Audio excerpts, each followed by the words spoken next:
Wow, after another mind-blowing performance by Raphinha, it begs the question, just how has Hansi Flick unlocked Raphinha? What is he doing with Raphinha that's so different to what Bielsa and Xavi were doing? And in this video, we're going to trace the journey of what he did at Leeds United, look at what happened during his tenure under Xavi, and what Flick has done tactically to really unlock Raphinha's potential. So let's start off with Leeds.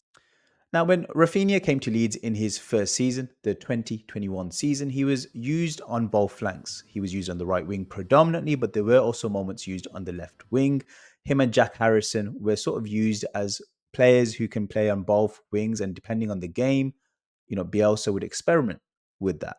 And in terms of the formation, Leeds played a 3-3-3-1 formation, and also at times what was a 4-1-4-1, which could turn into a 4-2-4.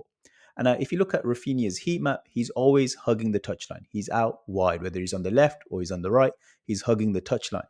Now, what's interesting in terms of what Bielsa did for Raphinha was that he gave him a lot of creative freedom. So even though he wasn't positionally given a lot of freedom to roam inside necessarily, he was given a lot of decision-making freedom. Now, what I mean by that is that Raphinha was almost like Kobe Bryant of Leeds. He was a player that would be given the ball to scattergun approach, through balls, long balls, take shots from weird situations. He was given that remit to do so because he was Leeds United's most talented player.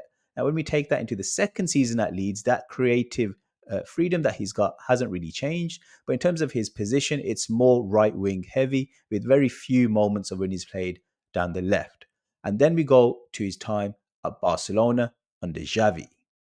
In Raphinha's debut season under Xavi, the 2022-23 season, he predominantly played as a right winger. Now, there were games where he also featured out on the left when him and Ousmane Dembele were both in the same setup. At times, you could even see them switch over. But as the season progressed, Xavi began to favor a midfielder playing out on the left. You saw Gavi basically making that position his own, and that would give Barcelona midfield dominance and then have that one outlet out on the right, which effectively meant there was only one spot for Raphinha or Dembele to fight out for. And they did relatively well, both of them as a duo. And it's worth noting at that time, Yamal hadn't really broken through. We then move on to his second season under Xavi, and this represents a bit of a roller coaster of tactical emotions.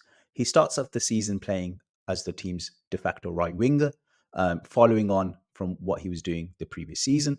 But then Yamal breaks through, and then this means there's no real place for him in the side. The reason being that João Felix initially had nailed the left wing slot, and the right wing slot is now Yamal's. As the season progresses, Pedri and Ferran Torres are used more on the left. Yamal still obviously has earned his position out on the right. So there's no real position for Raphinha to play, hence why he was being linked with moves away. Also worth noting, obviously, Gavi had suffered that huge injury as well, which could have led to an opening for Raphinha to play his way into the side. But at that stage of the season, there wasn't that trust between Xavi and Raphinha. As the season came to its conclusion, you then began to see him Xavi experiment with Raphinha on the left, because obviously Balde had picked up an injury as well. So they had Cancelo inverting. They needed a bit of a natural outlet on the left, and then Raphinha was able to provide that. So that gave the team a bit more of a better balance, and it kind of laid down the foundations under Flick's management. So now we're caught up to the modern day. But the thing that I want to touch upon is what I said previously. How did Xavi plant the seeds for what Flick did with Raphinha? Now, it wasn't a positional thing. It was more about the appreciation of what Raphinha brings to the table. So because Xavi now realized that everything can be built up through Yamal. He's the player you give the ball to his feet. He can play against the low block. He can drive the team forward with the ball. Raphinha is that type of player that you want to join in with the game at the right time. Quickly put a cross in or run onto it and get a shot on goal. So you're trying to minimize how much time Raphinha has with the ball. And that's something that Xavi, by the end of his tenure, had managed to clock onto. But it was too little, too late.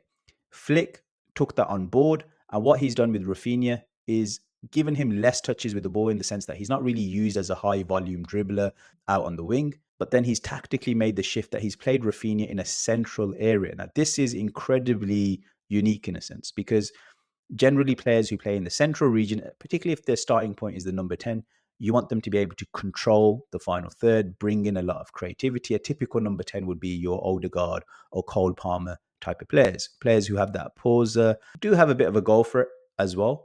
But Raphinha doesn't really bring that elite level creativity. he doesn't really have that high level pauser either. Yes, he can at times hit through balls, but he makes a lot of decision making errors when he's on the ball too much. But because Lewandowski is a player who doesn't really have a huge amount of legs, he's a player who's getting on in age. What Raphinha then brought to the table was that ability to run beyond a Lewandowski.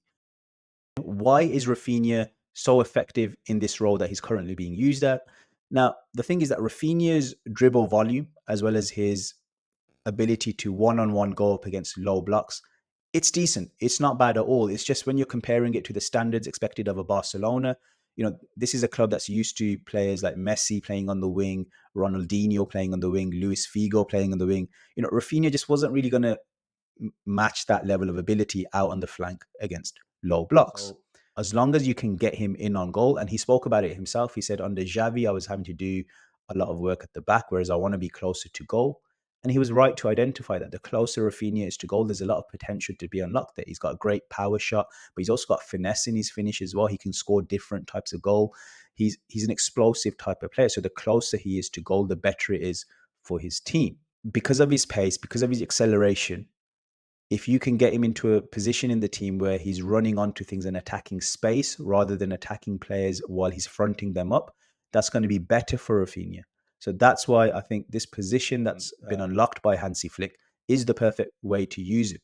Just depending on the opposition, you can either sort of slightly position him to the right inside forward role or the left inside forward role or the left forward role. And that's what Flick's been doing. He's trying to analyze the opposition, seeing where the gaps are, seeing where the weaknesses are. And as we saw against Bayern Munich, he analyzed that the biggest weakness for Bayern Munich's backline was Guerrero. So he's positioned Raphinha slightly to the left so that any through balls over the top are stationed, or they're going to be planted in a way where Raphinha can run onto them and Guerrero's going to be high up the pitch and he's not going to be able to, get back and stop Raphinha.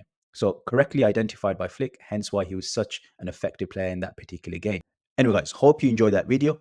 Hope it gave you an insight as to how Hansi Flick has unlocked Raphinha. I think Xavi and Bielsa, they put together some elements of foundation in terms of Raphinha's game, but I think Hansi Flick has had the best understanding of what Raphinha is about, and I think he's then taken it to the next level with a positional adjustment I think no one really saw coming, and it's taken Raphinha's game to the next level. Hope you guys enjoyed the video. Please like, share, and subscribe, and see you guys again next time. Bye.